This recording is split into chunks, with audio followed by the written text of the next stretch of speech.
So what happens if World War III actually starts? What will it be like? Welcome to Invasion 3. The battle commences. War? War involving North America? Many people see it like this. Live in Los Angeles. In the last 5 minutes...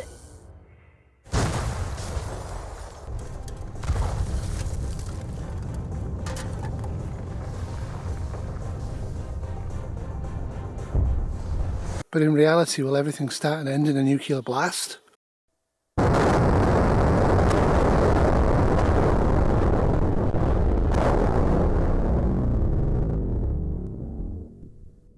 It's sobering to consider that every single weapon humanity's ever invented, we've used. But it might also be useful to think about something else. Nuclear weapons have already been used. They were dropped on 2 cities, killing an enormous number of women and children and men at the end of the Second World War. The next serious use of them was considered during the Korean War in the 50s, and they weren't used. So we're all expecting nuclear weaponry to be used in World War III, but we might be wrong. And there is in fact an historical precedent for this. So sugar, wheat, flour and rice are quite good. Attack warning. Is it for real? Attack warning, it's for bloody real. Is it? Right, get to your stations. In the Great War, the First World War, poison gas was extensively used by both Germany and Britain. But it was horrible, and it was horrible to actually fight or win using poison gas, even if you were the one that used it. So when the Second World War started, people honestly expected poison gas to rain down on the cities, and people carried gas masks, and there was a lot of money and time and effort spent in it because it was definitely certain that poison gas would be dropped on British cities and German cities. In the event, neither side actually used poison gas as an offensive weapon. Germany, of course, did use it to slaughter about over 6 million people, but it never was used on the cities. If we're lucky in World War III, we won't be using nukes for the same reason. They're horrible to use because the other side's going to use them back on you. And even in Total War, Germany in World War II never used poison gas on the Allied troops. Well, it's 2023, not the 1960s. Most of the countries of the West have no actual civil defence network, let alone an effective one.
In all our countries, military reserve personnel's called up. The news is full of "we will beat China," or "we will beat Russia," or "we will beat both of them." What's missing is the airdrop that happened at night, the rushed airdrop to actually soar up the front line. There's been no report of that at all, except for vague reports out of Russia or China suggesting that the airdrop has failed completely.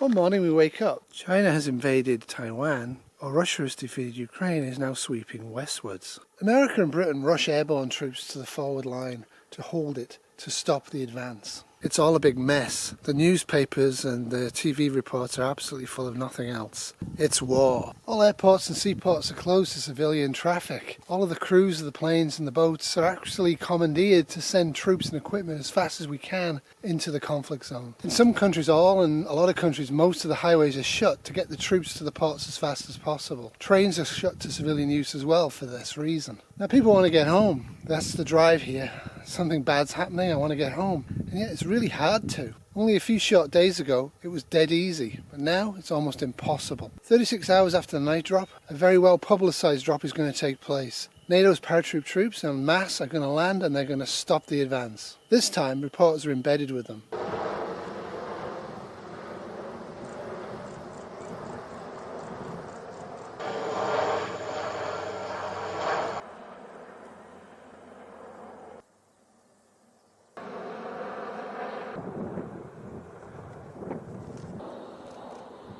However, this attempt also fails. Increasingly, cruise and boat lines sent across the Atlantic full of Canadian and American troops are being sunk. Pretty much everything big in the Atlantic is being sunk before it gets halfway across. The convoy system is failing.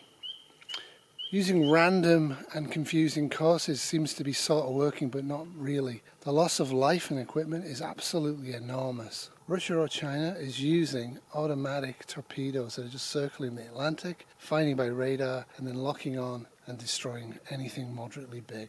There is no quick answer to this one. Huples 05, this is 3-4, radio check over. Huples 05, this is 3-4. Huples 05, this is 3-4, winds coming from the 180.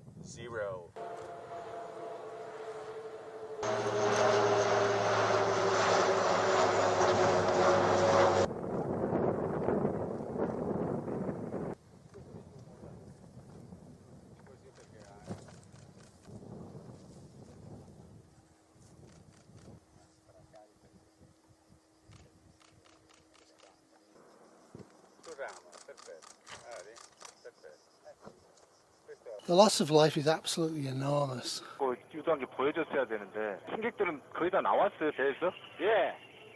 그러면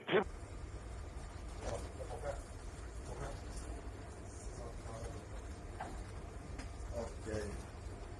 Speed up.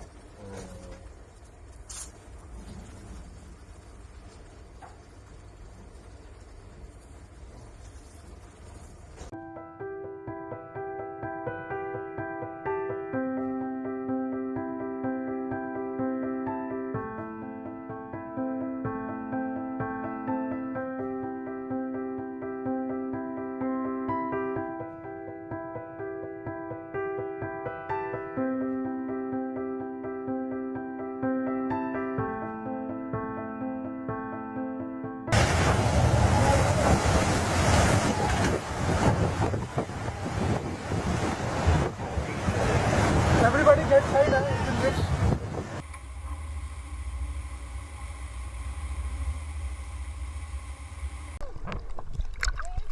At this point, anti-war demonstrations are small. A lot of countries are actually banning them, and if they go ahead, are actually jailing the participants as being pro-enemy. Most of the population is now pro-fighting. Most of the population no longer sees war as something to be avoided and negotiated away. They see it as vengeance. We have to get them back. They've killed our people. We're going to kill theirs.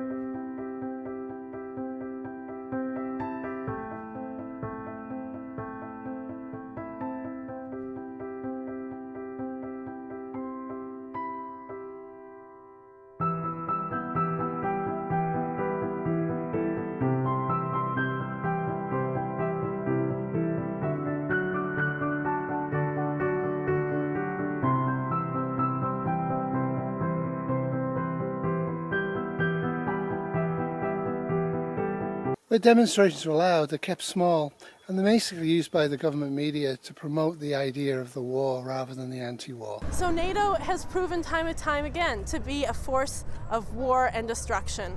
The United States is a huge force in this world, and not a force for peace, is a force for war. The United States can be implicated and it looks like responsible for blowing up a pipeline. It's either insanity or it's treason. This kind of government effort must be taken seriously, even if it appears on the fringes. Instead, 3 protesters themselves were arrested. The province's Special Investigations Unit is looking into possible injuries suffered by one of them, but says the man isn't helping. Get that sign out of here right now. Not to mention the use of the word "we" when discussing the possibility of igniting a more direct war with Russia or China. We, the people of the United States, say we don't need any war with Russia. We don't need any war with China.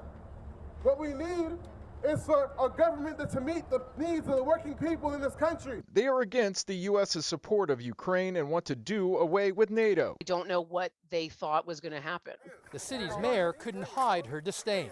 It seems to be that they live in a world of delusion mixed with a world of entitlement. War is of course not popular, but there's a growing acceptance that it's inevitable amongst the population as the troop and sailor losses mount in the Atlantic and as the losses in Ukraine or Taiwan mount. Thousands of demonstrators gathered across the city as part of various anti-war protests. Anti-NATO protesters, pacifists of various backgrounds or pro-Kurdish supporters shouted their slogans.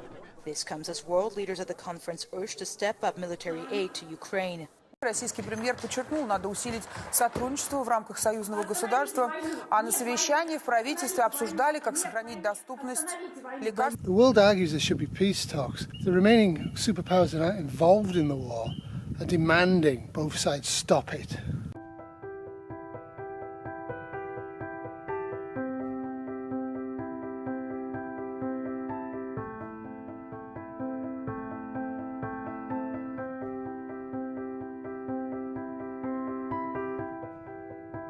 Meanwhile, the beavers don't care. And of course, some preppers bug out. But that's not easy. With the highways, trains, airports and sea travel largely inaccessible to the public, people are resorting to walking and bikes to try and get home to their loved ones. And it's not easy, nor is it certain. With most of the highways shut for troop use only and no trains or buses running, it's kind of difficult. Private planes are doing quite a big business early on, but they get shut down very early on as well because they don't want them in the sky if we have an attack. Next week in Invasion 4, it's going to be grimmer. Thanks for watching. Hope this helps you think about your plans. Hope you don't have to use any of the stuff in these videos. Toodles! This has been a 2023 Marmalade Cat production. Meow.